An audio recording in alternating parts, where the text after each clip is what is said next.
The air in the attic was thick with the scent of forgotten time, a dry, sweet perfume of aging paper, cedar wood, and dust. A single beam of sunlight cut through the gloom from a grimy dormer window, illuminating a swirling universe of golden motes. It was in this quiet, sacred space, suspended between the roof and the reality of the house below, that the past began to unravel. Lena, her hair tied back in a messy knot, pulled a heavy leather-bound photo album from a dusty trunk. Found one, she called out, her voice slightly muffled. Elias moved toward her, his tall frame navigating the clutter of their shared history with an easy grace. He was 20, home from college for the summer, and he knelt beside her on the rough wooden floorboards. He was her nephew, the son of her older sister, but that clinical term had always felt like a foreign language, inadequate for describing the deep, complex geography of their bond. She opened the album. The first page held a single large photograph. A much younger Lena, barely 20 herself, was holding a swaddled baby. Her face, unlined and radiant, was a mask of pure, unadulterated adoration as she gazed down at the infant in her arms. In the background, slightly out of focus, stood another woman, Elias's mother, Lena's sister. Her expression distant, a polite but disconnected smile on her face. Elias was silent for a long moment, his finger tracing the image of Lena's younger self. "You always held me like you were afraid you'd drop me," he said, his voice a low, soft murmur. He then tapped the ghost in the background. "Mom held me like she was afraid she wouldn't." The observation was so sharp, so devastatingly accurate that it stole the air from Lena's lungs. It was the simple, brutal truth of their entire lives crystallized in a single faded photograph. For 20 years, Lena had been the one to hold him. Her sister, lost in a fog of depression and prescription pills that had begun long before Elias was born, was a mother in title only. Lena had been the one to soothe his fevers, to attend his parent-teacher conferences, to absorb his teenage anger. She was his true north, his emotional anchor. He was her everything, the vessel for all the fierce, nurturing love she had to give. And in the dusty, sun-drenched silence of the attic, surrounded by the ghosts of their past, that love was beginning to transmute into something terrifying. The platonic familial boundary that had always defined them was becoming thin and permeable, and the truth of what lay on the other side was threatening to suffocate them both. The project had seemed so simple: clean out the attic of his childhood home, a task his own mother couldn't face. But it was not a simple cleaning. It was an excavation, and they were unearthing feelings that were meant to stay buried forever. The attic became their world for the next few days. It was a shared archaeological dig into the ruins of a family that never quite was. Each object they unearthed was a story, a memory that forced them to confront the strange, triangular nature of their relationship. They found his old report cards, every single one signed by Lena. They found a box of his childhood drawings, most of them addressed to Auntie Lena. They were not just aunt and nephew. They were survivors of a quiet, long-running tragedy, and this shared history was a bond far more potent than blood alone. For Lena, who was 39 and single, having poured the entirety of her romantic and maternal energies into this boy, the experience was profoundly unsettling. Holding his tiny bronzed baby shoes in her hands, she was flooded with a love so fierce and primal it felt like a mother's. But then she would look up at the man kneeling beside her, the broad shoulders, the strong hands sorting through old letters, the intense, soulful eyes that were so much like her own, and the love would become tangled with a new, unwelcome awareness. He was not her son. And he was no longer a boy. This new awareness made her see everything differently. The way he would smile at a shared memory, the way he would gently take a dusty object from her hands, the easy physical proximity they had always shared, it was all now charged with a new, dangerous electricity. She found herself watching him, her gaze lingering on the line of his jaw, the muscles in his forearms as he lifted a heavy box. She was noticing him as a man, and the realization filled her with a deep, nauseating shame. This was a betrayal of her sister, however absent she might be. It was a betrayal of the sacred trust that was the very foundation of their relationship. Elias was navigating his own internal shift. For him, Lena had always been the sun around which his world orbited. She was safety, warmth, and unconditional love. As a child, he had craved her affection. As a teenager, he had relied on her stability. Now, as a young man beginning to understand the complexities of desire, his feelings for her were maturing into something he didn't have a name for. Working beside her in the close, dusty confines of the attic, he was acutely aware of her. He noticed the stray strands of auburn hair that escaped her messy bun, the scent of her skin a familiar mix of lavender and something uniquely her, the way her eyes so often filled with a quiet, weary sadness would light up when she spoke of a happy memory.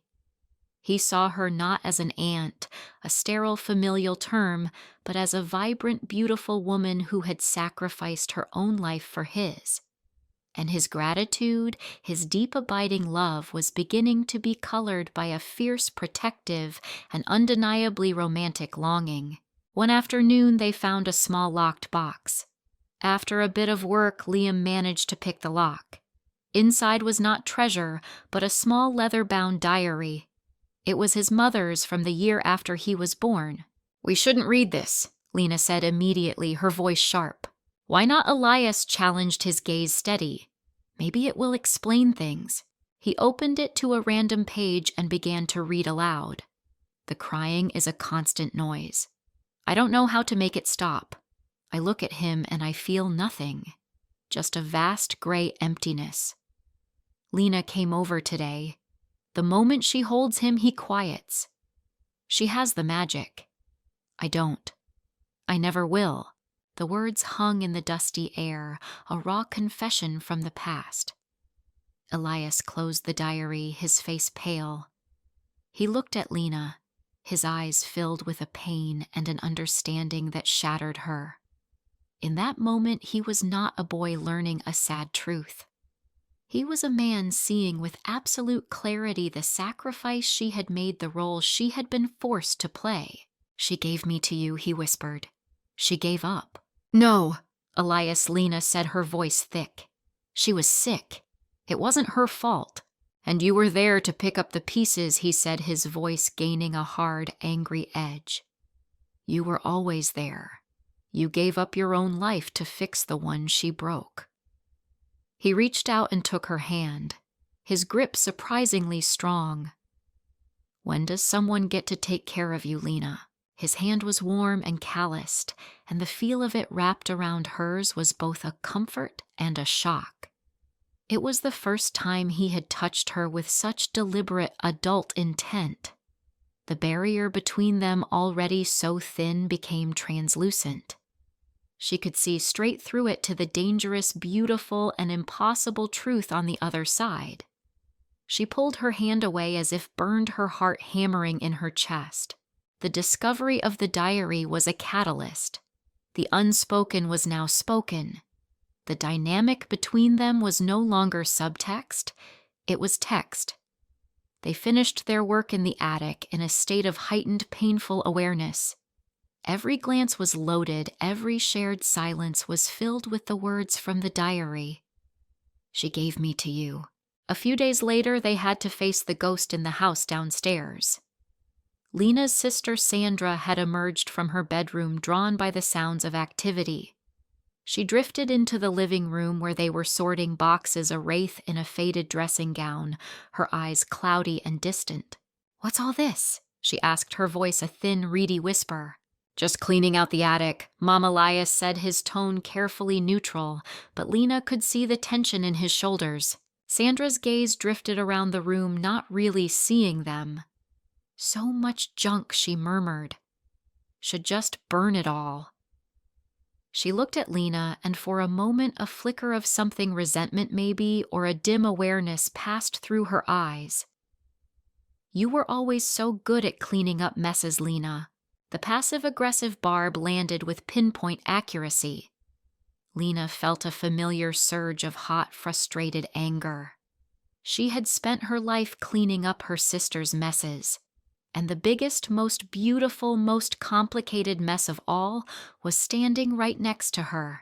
Elias stepped slightly in front of Lena, a subtle protective gesture.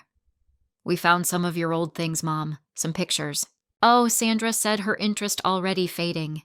That's nice. She drifted back toward her bedroom, leaving a vacuum in her wake. The encounter left Lena trembling with a mixture of rage and pity. She looked at Elias, who was watching her with a fierce, protective intensity. Don't let her get to you, he said, his voice low. She's my sister, Lena whispered the words, tasting like ash. She's your mother. No, Elias said, stepping closer, his voice dropping to a near whisper. You are? The word, the one he had never dared to say, the one she had never dared to want, hung in the air between them. It was a declaration. It was an absolution. It was a confession of a truth so deep and so forbidden it had the power to detonate their world. He was looking at her not as his aunt, but as the central woman of his life, his mother in soul, if not in blood. And in that same gaze was the undeniable fire of a man looking at the woman he desires. The love he felt for her was a tangled Gordian knot of every kind of love that exists, filial, grateful, protective, and now undeniably romantic. She felt herself swaying dizzy with the emotional vertigo. He reached out his hands, landing on her shoulders to steady her.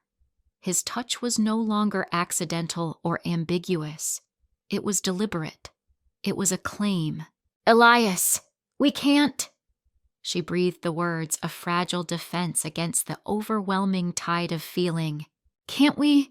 He murmured, his face so close now she could feel the warmth of his breath. Who's going to stop us? The woman who barely knows we exist? The world that doesn't know the first thing about us?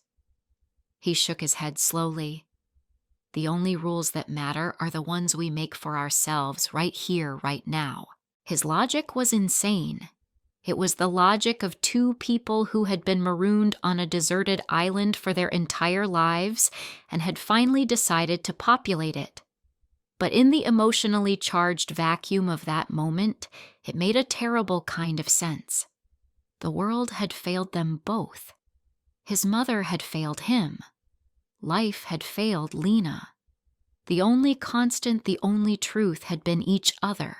She looked into his eyes and saw her own desperate loneliness reflected there. He was not just a man she desired. He was her life's work, her greatest love, her only true family. The tidy labels of aunt and nephew were laughably inadequate, flimsy nets trying to contain an ocean. She raised a trembling hand to his face, her fingers tracing the line of his jaw. He was real. He was here. He saw her. He loved her. In that moment, that was all that mattered. The guilt, the shame, the ghost of her sister, it all faded into a distant murmur, drowned out by the deafening roar of a love that had finally been given a name. She leaned in and closed the small sacred distance between them, and with a kiss that was both a surrender and a coronation, she chose to break the only real rule she had ever truly cared about. The kiss was a quiet cataclysm. It was not a collision of passion, but a fusion of souls that had been orbiting each other for 2 decades. It was a kiss that tasted of dust and old memories and a profound shared loneliness. It was the taste of home. When they broke apart, the world had been remade. The living room, filled with the ghosts of the past, was now the sanctuary for their new, impossible present. He looked at her, his eyes dark with an emotion so deep it was almost painful to behold. There was no triumph in his gaze, only a solemn, heartbreaking reverence. He led her by the hand not to the bedroom, but to the couch where they sat side by side, their hands still clasped. The air was no longer thick with tension, but with a quiet, resonant peace. They had crossed the line, and on the other side they had found not chaos, but a strange and sacred stillness. "I love you." He whispered the words he had said 1,000 times before, but they held an entirely new weight now. "I think I always have. In every way a person can." "I know," she whispered back, tears finally tracing silent paths down her cheeks. "Me too." They did not make love that night. The physical act felt superfluous, almost crude compared to the profound emotional intimacy they had just achieved. Their union had already happened in the attic, in the shared understanding of the diary, in that single soul-altering kiss. Instead, they simply held each other, two survivors, clinging together on a raft of their own making. He rested his head in her lap, and she stroked his hair, a gesture that was at once maternal and something more. It was the gesture of a woman comforting the man she loved. The future was a terrifying, unknown country. They knew that their love, born in the shadows of neglect and duty, could likely not survive in the harsh light of the outside world. It was a beautiful hothouse flower, blooming only in the strange, sealed environment of their shared history. But as the first light of dawn began to filter through the windows, casting a soft glow on the dusty boxes of the past, Lena felt a sense of peace she had not known was possible. She had betrayed her sister. She had crossed a sacred societal line. But she had also finally been true to the deepest, most profound love of her life. She had chosen the man who had been her son in all but blood, and he had chosen her. The sin, if it was a sin, was a shared one. And as she looked down at the peaceful face of the young man sleeping in her lap, she realized that for the first time in her life, she was not alone in her loneliness. And that perhaps was its own kind of salvation. What is the true definition of a family? Is it forged in blood, or is it built in the trenches of shared experience, in the quiet acts of love that fill the voids left by others? This story explores the intricate tangled bonds that form in the shadow of neglect and questions the very nature of love itself. When a caregiver's devotion and a child's gratitude mature into something deeper, is it a transgression, or is it the natural evolution of a love that was never meant to fit into a conventional box? We are asked to confront the idea of emotional inheritance and the roles we are forced to play. What happens when the person who was supposed to be your mother is a ghost, and the one who mothers you becomes the central woman of your world? We invite you to share your thoughts on Lena and Elias's complicated, heartbreaking journey.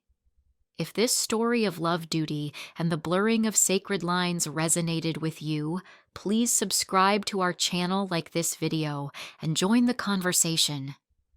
Your voice helps us explore these profound human truths together. Thank you for watching.